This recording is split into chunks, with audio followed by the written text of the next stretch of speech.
Saint Clare of Assisi was born on July 16, 1194, in the city of Assisi in the region of Umbria, Italy, during a period of great political and spiritual transformations. Medieval Europe was experiencing intense tensions between the church and civil powers, with cities in dispute, nobles at war, and a people afflicted by social inequalities. It was also the time of the Crusades, which, although marked by contradictions, awakened in the Christian imagination a strong sense of mission and defense of the faith. In the midst of this setting, God was preparing pure and courageous souls who would rise as beacons of holiness. Clare, still a child, was one of these beacons. The daughter of a noble family, she grew up surrounded by material privileges, but from early on, she showed an uncommon spiritual sensitivity, a gaze that seemed to seek something beyond the comfortable life she had. Her parents, Favarone Offreduccio and Ortolana Fiumi, were known for the prominent position they held in local society. Her mother, a deeply devout woman, had a decisive influence on Clare's religious formation. Ortolana made 3 pilgrimages even before her daughter was born, to the Holy Land, to Santiago de Compostela, and to the tomb of Saint Michael on Mount Gargano, and she used to recount to little Clare the graces and spiritual experiences she had lived. These stories, permeated with faith and courage, awakened in the girl an intense love for Christ and an early desire to serve him. From a very young age, Clare already showed detachment from the luxuries of her station and a heart inclined to prayer and charity, helping the poor who knocked at her family's door. Still in adolescence, Clare began practicing rigorous fasts and dedicating long moments to silent meditation, something unusual for girls of her age and social position. While other young women dreamed of advantageous marriages, expensive dresses, and banquets, Clare was more captivated by the stories of the saints and the life of penance she heard from itinerant preachers. She had a heart that was deeply moved by those in need, and often took food from her own table to bring to those who were hungry. These discreet, silent actions were already clear signs that God was preparing her for a special mission. It was during her youth that Clare heard about a young man from Assisi who had renounced all wealth to live in extreme poverty, Francesco Bernardoni, later known as Saint Francis of Assisi. The news about his radical life and passionate love for Christ made a deep impression on the young woman. She saw in him not merely a fervent preacher, but someone who had understood the gospel in a literal way. Francis's witness kindled an inner flame in Clare and gave rise to the desire to follow the same path of total surrender. It was as if God were answering the silent restlessness she kept in her heart. By around 18 years of age, Clare had already decided inwardly that she would not marry and that she wished to consecrate herself entirely to the Lord. This decision, however, would not be well received by her family, who were already planning for her an advantageous union with some local noble. Her firmness of spirit and courage began to manifest at that moment. Clare was neither seduced by promises of wealth and security, nor intimidated by family pressure. In secret, she sought more information about Francis and his preaching, feeling that there she would find the answer she sought. The meeting between Clare and Francis was providential. On hearing him preach in the Church of St. George, she was deeply moved by his words about evangelical poverty and radical love for Christ crucified. They were not merely beautiful words, it was a life that embodied the gospel. Francis, for his part, perceived in the young woman a pure and determined soul, with a rare inner strength. He guided her spiritually and helped her discern the will of God. The friendship between the two was consolidated on the foundation of ardent faith and unconditional love for Jesus, free of any shadow of human interest. Clare began to mature the plan to leave her home and follow the path traced by Francis. She knew that this would require a total break with the world, a deep severing from her previous life, and that she would face opposition, incomprehension, and even persecution. Even so, she was willing to lose everything in order to gain Christ. Her determination grew with each passing day, nourished by intense prayer and the certainty that God was calling her to something greater. In her heart, the words of the gospel resounded like a direct call. Whoever wants to save his life will lose it, but whoever loses his life for my sake will find it. Mount 16:25. God's call for Clare was not a momentary impulse or a passing emotion. It was a deep conviction, built over the years through her mother's devout formation, the example of the saints, and especially the living testimony of Saint Francis. She understood that she could not ignore that inner voice that invited her to a surrender without reserve. Thus, she prepared herself in silence, awaiting the right moment to take the definitive step. That moment was approaching, and when it came, it would forever change not only her life, but also the history of the Church. The night chosen by Clare to leave her father's house was carefully planned and wrapped in an atmosphere of prayer and courage. It was the night of Palm Sunday in 1212, and the city of Assisi slept beneath the cutting silence of the cold wind. Clare, already decided, had prepared herself interiorly with fasts and prayers, asking God for the grace to be faithful to the end.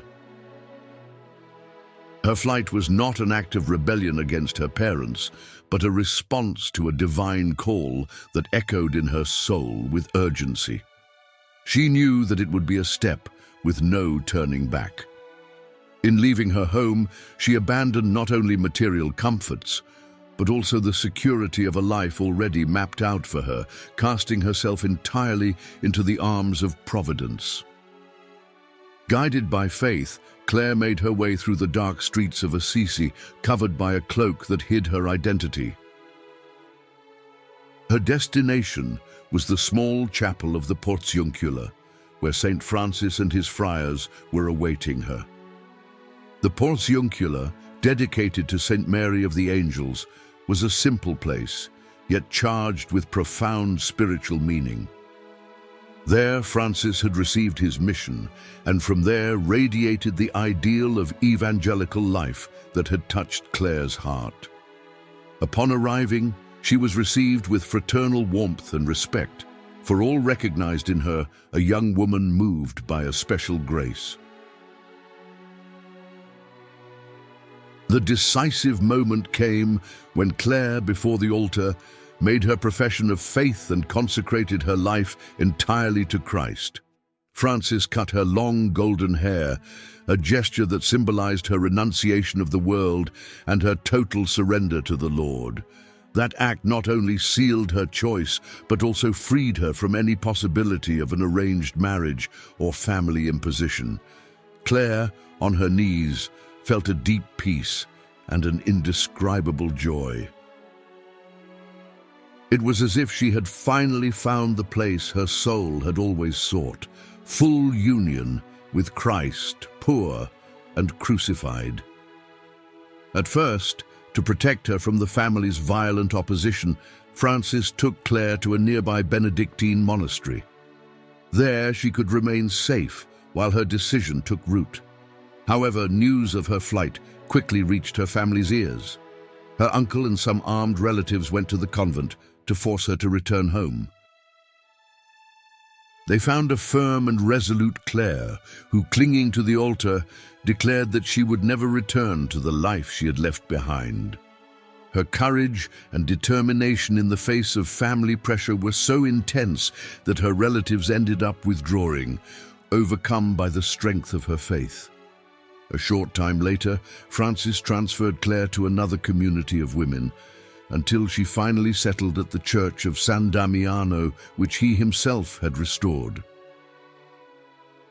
This place would become the heart of the work Clare would found, the Order of Poor Ladies, later known as the Poor Clares.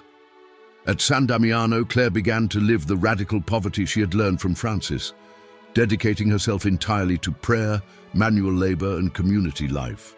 There, her spiritual leadership flourished, attracting other young women, including her biological sisters, such as Caterina, who would later take the name Agnes. The arrival of her sisters and other young women from noble families of Assisi transformed San Damiano into a focus of evangelical women's life. Clare's example, her serenity, and her unconditional love for Christ inspired all who came to her.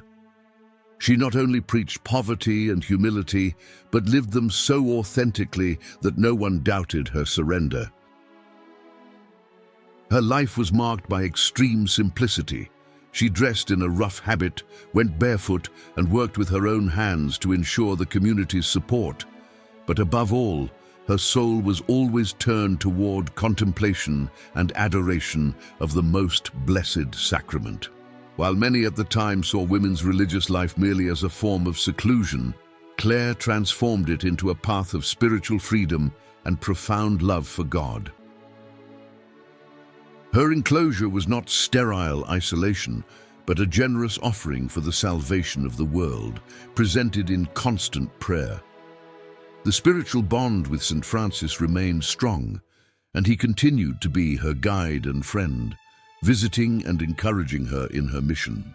Clare, for her part, saw in him the reflection of Christ poor and crucified, and sought to imitate in the feminine the Franciscan ideal of having nothing of one's own and depending solely on providence. The beginning of Clare's religious life was, therefore, marked by courage, sacrifice, and a deep spiritual joy.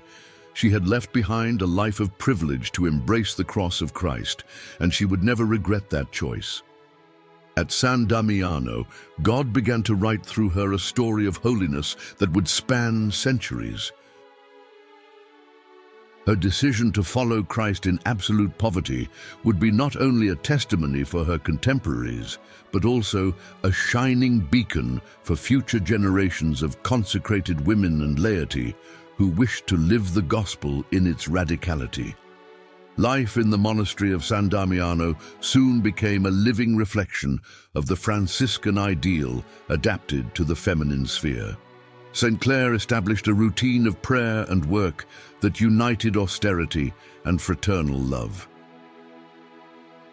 The day began before dawn with long moments of silence and meditation, followed by the recitation of the divine office. Clare insisted that all the sisters dedicate part of their time to manual work, such as sewing and embroidery, not only for the support of the convent, but also as a way of offering each gesture to God. Poverty was observed with rigor. They owned no personal goods, lived from the work of their hands and from alms, and even the house where they lived was simple, without superfluous adornments. Clare's spirituality was centered on the deep contemplation of the mystery of Christ, especially his passion. She taught the sisters that true joy did not lie in the pleasures of the world, but in intimate union with Jesus crucified. This love was expressed in rigorous penitential practices, prolonged fasts, nights spent in prayer, and the use of rough clothing. Clare believed that a disciplined body helped the soul to remain watchful. Even so, her demands were never oppressive. She knew the limits of each sister and adapted the rules with discernment, always aiming that everyone's spirit remained joyful and disposed to serve the Lord. One of the most striking characteristics of Clare's leadership was spiritual motherhood. Although she was the foundress and abbess, she did not place herself above the others, but as the servant of all. She was often the first to perform the humblest tasks, such as sweeping the floor or washing the dishes, to give example. This attitude inspired in the sisters a deep love for her, not for her title, but for her humility and consistency. Clare believed that true authority in the kingdom of God is measured by service, not by power. Thus, San Damiano became a place where hierarchy was lived as mutual care. In the early years, the community faced serious trials. Radical poverty often meant not having enough food or resources to maintain life in the monastery. But Clare and her sisters never doubted providence. There are reports that in times of extreme scarcity, bread would miraculously appear or unexpected donations would arrive, always interpreted as signs of God's care. These events further strengthened the community's trust and consolidated the certainty that they had chosen the right path. The bond with St. Francis continued to be a source of strength and inspiration. Francis, even involved in many journeys and preaching, visited Clare whenever possible, advising her and confirming her mission. The friendship between them was deeply spiritual, sustained by their common love for Christ. Francis saw in Clare the little plant that blossomed under the shade of the Franciscan ideal and entrusted to her the mission of preserving the purity of this charism among women. This mutual trust created a fraternal bond that would become one of the pillars of the Order of Poor Ladies. Over time, the example of San Damiano began to spread, attracting young women from other cities who wished to follow the same path. The lifestyle created by Clare, characterized by absolute poverty, continual prayer, and fraternal life, proved to be as radical as it was liberating. She did not seek numbers, but fidelity. For Clare, a single soul totally surrendered to Christ was worth more than many who lived lukewarmly. Thus, she preferred to welcome fewer sisters, but ones committed to the radicality of the gospel, rather than open the doors without discernment. The early years were also marked by the drafting of the first forms of a rule for the community. Clare wanted the sisters' way of life to be officially recognized by the Church, without losing the essence of absolute poverty. This required dialogue with ecclesiastical authorities, who often tried to make the demands more flexible, offering possessions or revenues to ensure security. Clare, however, firmly refused any concession that would infringe the vow to live with nothing of their own. For her, poverty was not merely a detail, but the heart of the vocation. San Damiano, in this initial period, became a beacon not only for Assisi, but for the whole region. Many came to ask Clare for advice and prayers, recognizing in her a luminous holiness. Despite living in enclosure, her influence extended far beyond the monastery walls. Her presence radiated peace, and her words, always simple and centered on the gospel, touched deeply the hearts of those who heard her. Clare did not seek prominence, but by the power of the Spirit, she became a reference point of holiness for the whole Church. The fame of St. Clare's holiness, even while living in enclosure, began to attract more and more people who sought her prayers and counsel. Many reports of miracles linked to her intercession spread throughout the region. One of the earliest records was that of multiplications of bread to feed the sisters in moments of extreme scarcity. Clare, always confident in divine providence, gathered the few portions available, made the sign of the cross over them, and handed them over to be distributed. Miraculously, the food never ran out until all were satisfied. These events further reinforced the faith of the sisters and of all who heard about them. One of the most emblematic episodes of her life happened in the year 1240, when Assisi and the region were under threat of invasion by Saracen soldiers in the service of Emperor Frederick II. The invaders went so far as to surround the monastery of San Damiano, and the danger was imminent.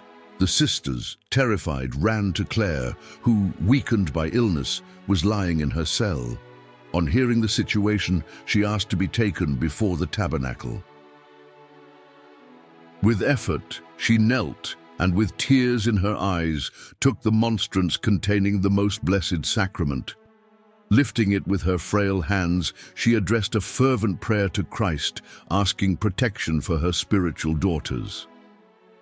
The scene that followed remained forever engraved in the memory of the witnesses.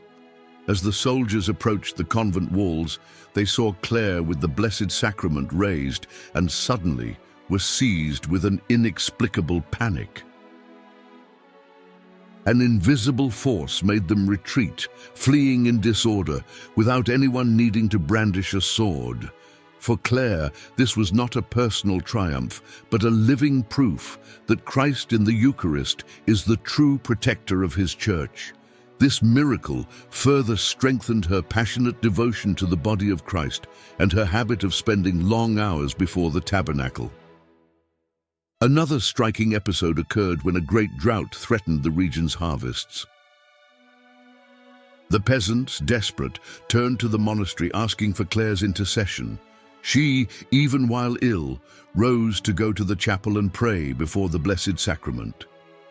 Shortly thereafter, clouds began to form, and a gentle, steady rain fell upon the fields, saving the crops. For her, there was no doubt, every grace came from the Lord, and sincere prayer was the channel through which God poured out his favors. Despite the miracles, Clare never allowed herself to be carried away by vanity or by the temptation to be seen as a miracle-working saint.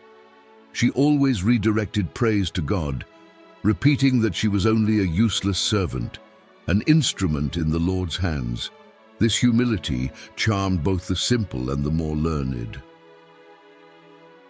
Many Franciscan friars visited San Damiano to ask her advice and be edified by her example, and Clare, being a woman in a time when the female voice was rarely heard in spiritual matters, became a reference even for the Franciscan order itself. Clare's health, however, began to weaken over the years.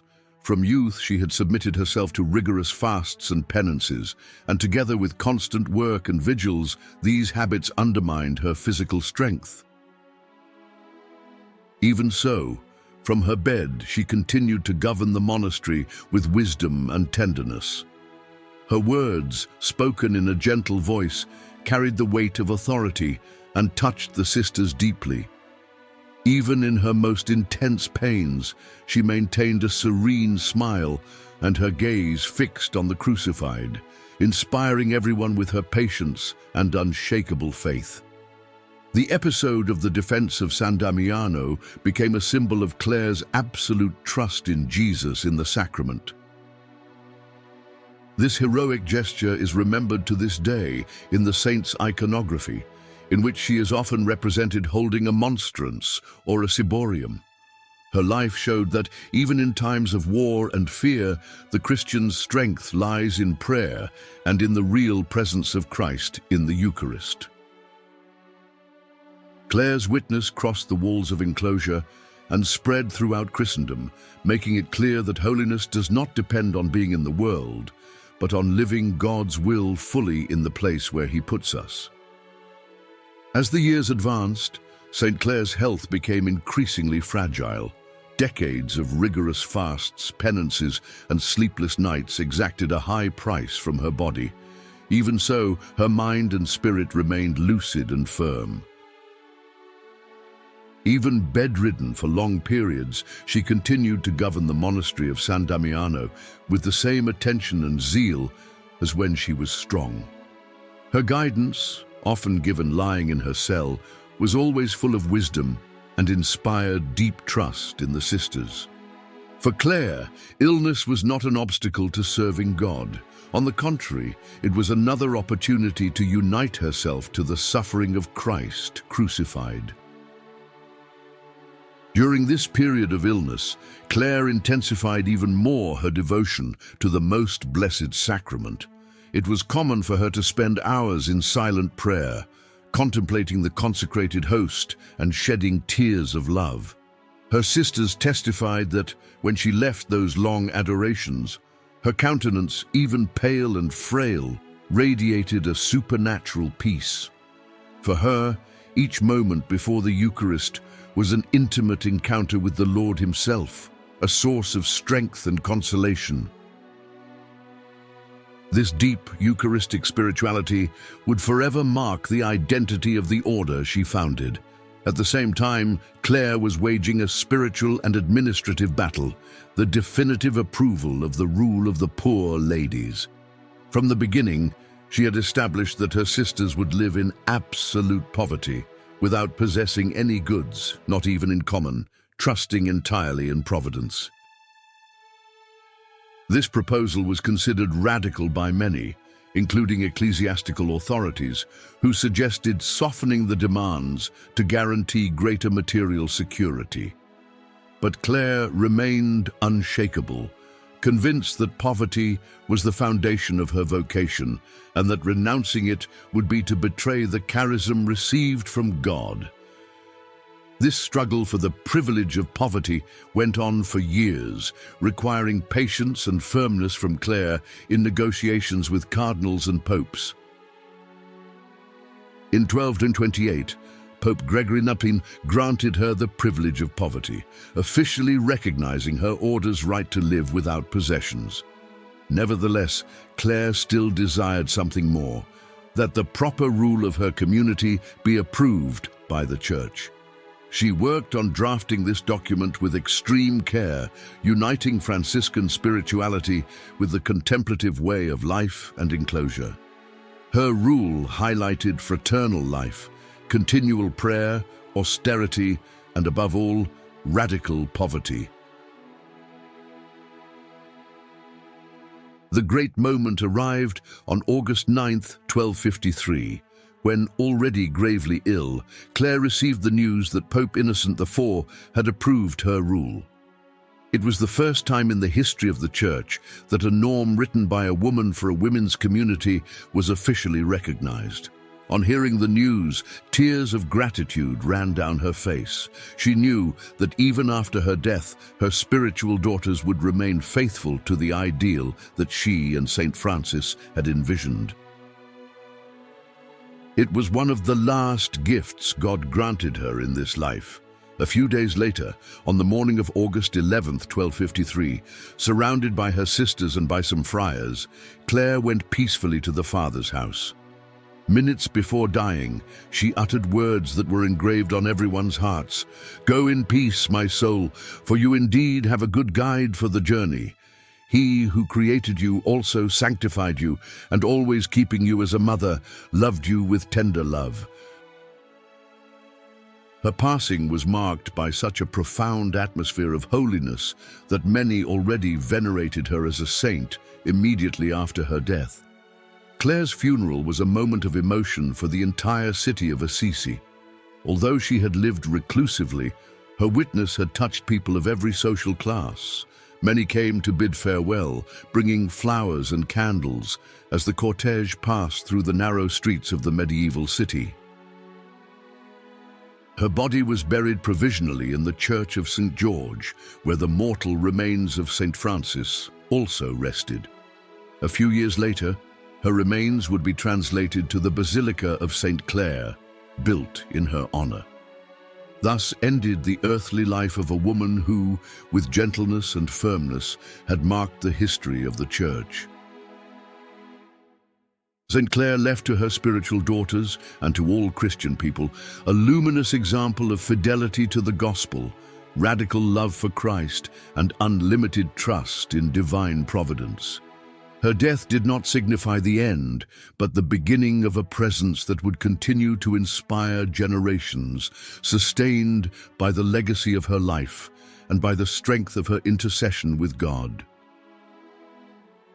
After the death of St. Clare, the news of her passing quickly spread throughout the region of Umbria and through the Franciscan communities scattered across Europe. Her fame for holiness, already recognized during her life, became even more evident with the testimony of countless people who said they had received graces through her intercession. The Sisters of San Damiano and the Friars Minor began to report details of her life, her heroic virtues, her miracles, and her absolute fidelity to the rule of poverty. Popular devotion grew to such an extent that the process for her canonization was initiated only 2 months after her death, something very rare at the time. Pope Innocent IV, who had approved her rule shortly before her death, was deeply moved by the testimonies he received. The investigations gathered accounts of miracles attributed to her intercession, including physical cures impossible in the eyes of medieval medicine and spiritual deliverances of people who turned to her in faith. Among these accounts, there stood out cases of the sick who, after asking for Clare's intercession, rose from deathbeds or were cured of diseases incurable for the time. These graces were interpreted as clear signs of God's presence acting through the saint. On August 15, 1255, only 2 years after her death, Pope Alexander IV officially proclaimed Saint Clare a saint of the Catholic Church. The canonization ceremony, held in Assisi, was marked by great popular participation, bringing together clergy, Franciscan friars, Poor Clare sisters, nobles and peasants. Clare was presented to the Church as a model of feminine holiness, an example of purity, humility, and absolute love for Christ, poor and crucified. The Pope, in his homily, highlighted the courage with which she defended evangelical poverty and the strength of her faith, even in the face of illness and physical frailty. After her canonization, her body was translated to the Basilica of Saint Clare, built especially to house her relics. The basilica, erected in the Gothic style, quickly became a center of pilgrimage. The faithful from various parts of the world began to visit her tomb, bringing petitions, thanksgivings, and testimonies of miracles obtained.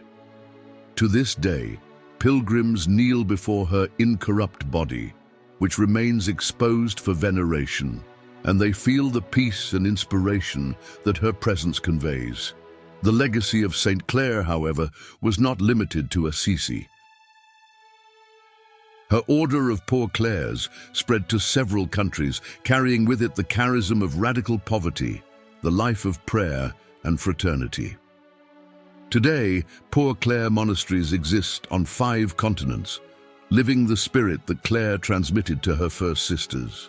Even in cultures and realities very different from medieval Italy, the spirituality of Clare continues to touch hearts and attract women who wish to give themselves entirely to God. Saint Clare also became the patroness of various causes and professions. She is especially invoked as the patroness of television, a title granted by Pope Pius XIII in 1958, due to a miraculous episode in which, being ill and unable to attend the Christmas Mass, she is said to have seen and heard the entire celebration projected in her cell as if she were present. In addition, she's considered the protector of embroiderers and laundries, reflecting the humble and quiet work she did at San Damiano. Her liturgical feast is celebrated on August 11th, the day of her entrance into heaven. The example of Saint Clare remains current, especially in a world marked by the incessant pursuit of wealth and material security. Her life reminds us that true freedom lies in detachment, and that full joy is found only in union with Christ. More than 8 centuries after her death, her words still echo strongly. Embrace poverty, O devout soul, and do not let yourself be ensnared by the riches of this world, so that you may enter the kingdom of heaven free. Her witness challenges and inspires, inviting every Christian to live with simplicity, trust, and unconditional love for the Lord. Thus, the story of Saint Clare of Assisi, inseparable from that of Saint Francis, is a beacon that continues to illuminate the Church. Her life proves that holiness does not depend on grand feats in human eyes, but on a daily, silent and loving fidelity to God. In the silence of her enclosure, she cried out to the world, with her very life, that Christ is enough. And this message, simple and eternal, continues to resound, inviting all of us to follow the same path of surrender and absolute trust in the Lord.